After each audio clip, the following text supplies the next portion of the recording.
componente da matriz disciplinar são valores.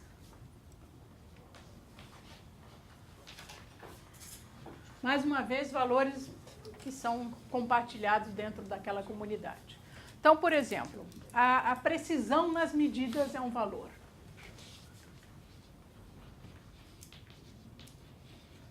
Então, as observações devem ser medidas com precisão, de preferência numericamente, né?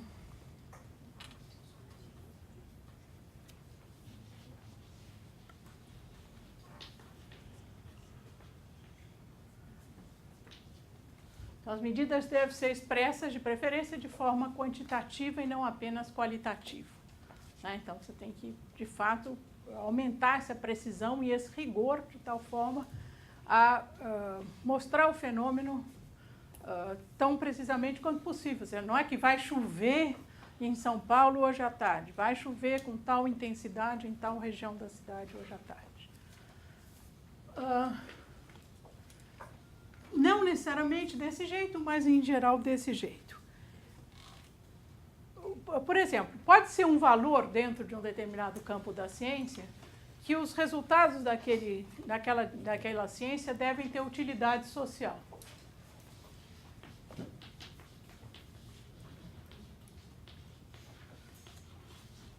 Isso pode ser um valor. Ele dá alguns exemplos. Um exemplo de utilidade social pode acontecer em algum campo da ciência. Olha, ele não é concebível se ele não tiver utilidade social. Então, a medicina, por exemplo, a farmácia, qualquer campo desse tipo. Enfim, são um conjunto de valores que os cientistas adotam e eles são treinados para adotar, eles são treinados para valorizar aquilo. E, finalmente, o último componente, que são as realizações exemplares.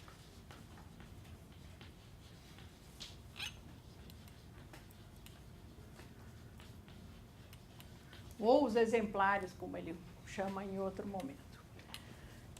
Num determinado ponto do pós-fácil do livro, Thomas Kuhn diz que na verdade, esse é o componente mais importante do paradigma, né? E o que ele representa? Ele representa enfim, as grandes intuições, ou as grandes descobertas, ou os fundamentos mesmo, as percepções básicas daquele programa de pesquisa. E o indivíduo que é treinado para ingressar naquela comunidade, ele é treinado para apreciar determinados episódios ou determinadas descobertas enquadrando nessa categoria de realizações essenciais. Então, por exemplo, eu já tive um aluno que fez isso em Adam Smith, em relação a... Não, espera um pouquinho, deixa eu te dizer uma coisa.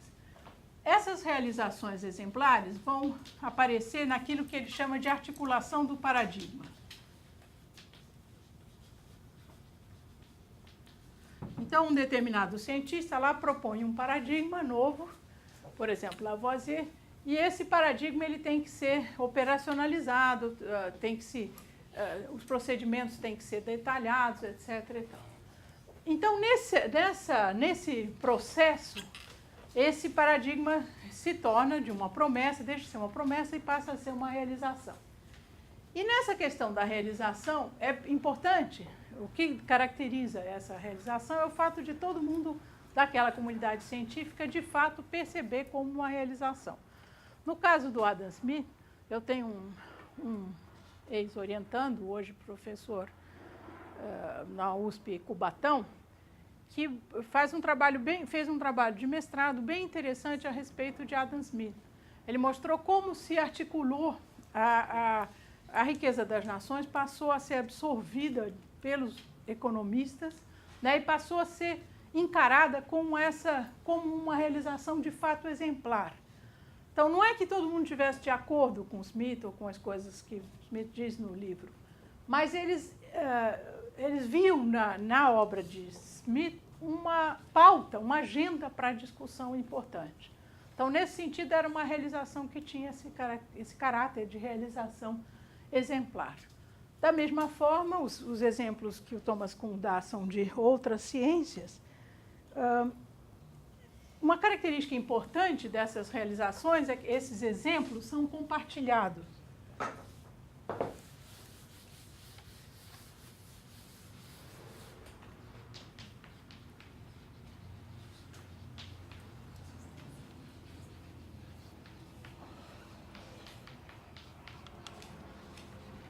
Aliás, como os outros elementos do paradigma. E o estudante que vai ingressar num campo da ciência qualquer, ele, por intermédio desses exemplos, é que ele absorve a estrutura conceitual daquele campo. Então, ele vai adquirir o que se chama de conhecimento tácito. Vocês já ouviram falar nessa expressão, conhecimento tácito, antes de ler o pós-fácil?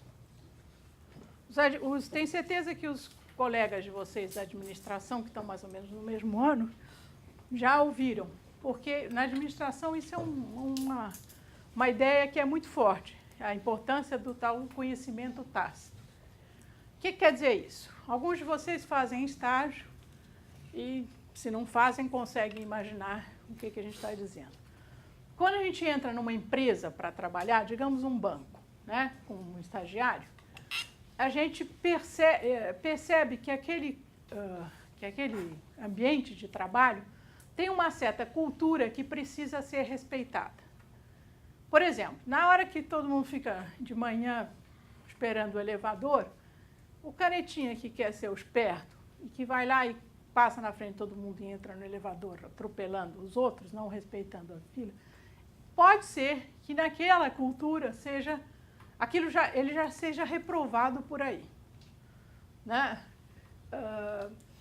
A maneira de tratar os superiores. Digamos que numa determinada cultura, tratar os superiores com uma grande deferência, assim, ter uma atitude muito humilde, seja um componente fundamental daquele ambiente. Então, o cara, ele vai percebendo, ele chega lá todo, meu e tal, e aos poucos ele vai percebendo que aquilo não pega bem naquele ambiente. Então, ele vai mudando o seu comportamento para ajustá-lo à expectativa daquele ambiente. Esse conhecimento que se aprende fazendo, né, participando de uma empresa, participando de um ambiente de trabalho e que não está escrito em lugar nenhum, é um conhecimento tácito. Né? Então, o cientista que ingressa num campo de estudos, ele passa a adquirir certos conhecimentos tácitos desse campo. Ele aprende, por exemplo, a identificar o objeto e classificar o objeto daquele campo de estudos a partir de uma perspectiva que é a perspectiva coletiva. Vamos pegar um exemplo bem simples. Não é muito fácil descrever o que é conhecimento tácito, mas quando eu falo, imagino que vocês percebam o que está sendo dito, não é isso? Ou não? Sim, dá para perceber um pouco como é que é. Tem conhecimento tácito para frequentar uma universidade. Né? Você vai adquirindo conhecimento, não se faz isso, não se vem com uma roupa assim, não se... o aluno que fica puxa saco, tem um certo de rejeição social, enfim, tem coisas assim que a gente vai aprendendo à medida que a gente vai participando daquela situação. Né? Então, a gente pode dar um exemplo também mais simples, talvez. Um pai que vai levar uma criança no jardim zoológico. Né? Então, ele vai mostrando os animais e, aos poucos, a criança, na medida que vai tendo mais aquela experiência, ela vai entendendo melhor como é que se classificam esses animais. Então, depois de um certo tempo, de uma certa exposição àquele estímulo, ela pode começar a perceber que um cisne não é um ganso, ou qualquer coisa, que um elefante não é um rinoceronte, ou qualquer coisa desse tipo. Né? Então, ele começa a identificar os animais como o seu pai identifica.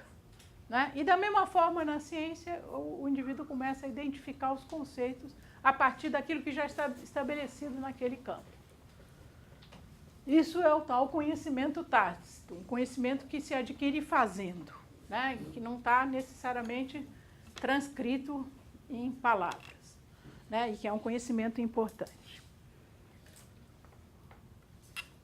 Então, o conhecimento tácito refere-se a um conjunto de intuições que são possessões testadas e compartilhadas pelos membros de um grupo bem-sucedido. Estou citando aí um pedaço. Duas pessoas no mesmo lugar, olhando fixamente na mesma direção, recebem estímulos muito semelhantes. Mas isso não significa que elas veem a mesma coisa. Nosso mundo é povoado não pelos estímulos, mas pelos objetos de nossas sensações. E que não precisam, esses não precisam ser os mesmos de indivíduo para indivíduo. Para começar a percebê-los como os mesmos, o indivíduo precisa de treinamento, né? Ele precisa de uma certa exposição a esse estímulo. É com essa exposição que ele consegue, por exemplo, classificar, né? Então, vocês dizem aí, por exemplo, que vocês veem como é forte a questão da percepção visual no Thomas Kuhn. Tudo o que ele fala tem muito a ver com percepção visual. Por exemplo, dizem que os esquimós são capazes de enxergar mais de 100 tonalidades de branco. Se não for 100, é 20, mas bem mais do que a gente. Por que isso, né? Uma explicação muito fácil é a seguinte: eles precisam saber distinguir um iglu de um urso polar. Né? É uma questão de sobrevivência. Né? Então, essa percepção, esse treinamento, que é proporcionado pela situação que é vivida pelo... Esse caso é uma seleção natural, né? Como? Esse caso é uma seleção natural, né? Seleção natural, mas tem algum tipo de aprendizado, né? Nessa questão. Enfim, isso é bem mais do que simplesmente olhar. A gente pensa o seguinte: no empirismo mais tosco, vamos dizer assim, no empirismo mais radical, as pessoas pensam assim: os estímulos são os mesmos, portanto as sensações são as mesmas. E, na verdade, a percepção não é isso. A percepção varia porque ela depende de um treinamento. A gente é treinado para enxergar as coisas em certas categorias. As categorias mudam de acordo com o nosso treinamento, de acordo com o momento da história em que a gente vive. Né? Essa percepção, por exemplo, discussão de cotas raciais não teria sentido, que o CAVC vai fazer, não teria sentido há 200, 300 anos atrás. Né? Enfim, então, esse é o elemento mais importante do paradigma. Né? É o elemento mais típico. Não sei se é o mais importante, os outros também são importantes, mas pelo menos é o mais típico, o que mais caracteriza o paradigma. E o treinamento inclui perceber...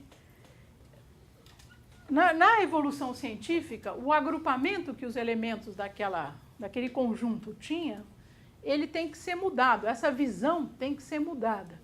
Então, os elementos têm que se reorganizar de forma diferente e o indivíduo tem que ser capaz de perceber essa reorganização. Né? E tem uma discussão muito grande no texto sobre o seguinte: bom, então essa questão da sucessão, né, dos paradigmas. Então, os paradigmas que se sucedem, né, que são encarados como uma revolução, será que eles precisam já ter aquele conjunto de realizações equiparável ao paradigma que eles estão destronando? Né? E Thomas Kuhn diz que não. Basta que eles sejam encarados com um grande potencial de superar aquelas anomalias. Eles não precisam ter, de fato, superado aquelas anomalias. Essa superação vai se dar com o tempo na articulação do paradigma. Então, e na revisão, por exemplo, dos procedimentos. Olha, a gente não conseguia enxergar isso porque a gente estava examinando os astros a olho nu. Na hora que a gente construir esse telescópio aqui, a gente vai ter uma percepção melhor. Então, a gente precisa ser treinado para enxergar esse telescópio. No texto do Lakatos tem um exemplo muito interessante da história de um planeta aí. Eu acho que esse exemplo dá para até pensar o texto inteiro a partir desse exemplo que contrariava os paradigmas e tal, como é que as pessoas reagiram a isso. Bom, então, isso eu acho que é o fundamental. E tem uma parte bastante complicada no texto, no pós-fácil do Thomas Kuhn, que eu não pretendo que vocês entendam perfeitamente, que é uma questão da linguagem. Mas se vocês lembrarem, Kuhn está preocupado realmente com a linguagem. Para ele, como ele está muito mais preocupado com a questão da comunidade científica, a questão da linguagem é uma coisa importante. Popper, se vocês lembrarem, disse, não é um problema linguístico, ele refuta a concepção dos positivistas que a questão seja de um problema meramente linguístico. Ele diz, é mais do que isso, ou é diferente disso, né? Kuhn já deixa entrar essa questão, né? Já admite a questão da linguagem, que é uma linguagem importante, como os membros de uma comunidade científica se comunicam, né? E mais ainda, ele admite que é questões de persuasão. Portanto, ele abre caminho para a perspectiva retórica. Uma das citações que eu pus aí tinha essa questão. Como é que os cientistas persuadem uns aos outros de que aquele paradigma é promissor, enfim, e o antigo, ao contrário, é decrépito e deve ser abandonado. Os cientistas precisam ser capazes de persuadir, né? Eles precisam ter capacidade de convencimento, portanto, eles precisam ter capacidade retórica, né? Então, aqui tem um ponto que depois a gente vai ligar quando a gente estudar a economia como discurso, quando a gente discutir a economia como discurso. E aí, então, também a questão da retórica e da linguagem, né? Bom, acho que mais ou menos sobre Thomas Kuhn é isso que a gente tinha a discutir, a menos que vocês queiram esclarecer algum ponto que não tenha ficado muito claro para vocês. Sim. Eu não entendi o ponto de utilidade social para ele. O que ele entende como utilidade social? Por exemplo, a ciência tem uma finalidade terapêutica, a medicina tem que ter uma finalidade terapêutica. Por exemplo, ciência de base não necessariamente tem uma utilidade social. Não é. Isso aqui é um valor possível. Ah, tá. Não é que todas tenham esse valor. Tá? Pode ter uma discussão até dentro do mesmo campo da ciência, pode ter uma discussão. Bom, então por aí está só se espreguiçando, né? Não vai fazer pergunta nenhuma, né? Não. Então tá bom. Então vamos entrar muito rapidamente, só para dar um comecinho aí na história do Lakatos antes da gente encerrar a aula.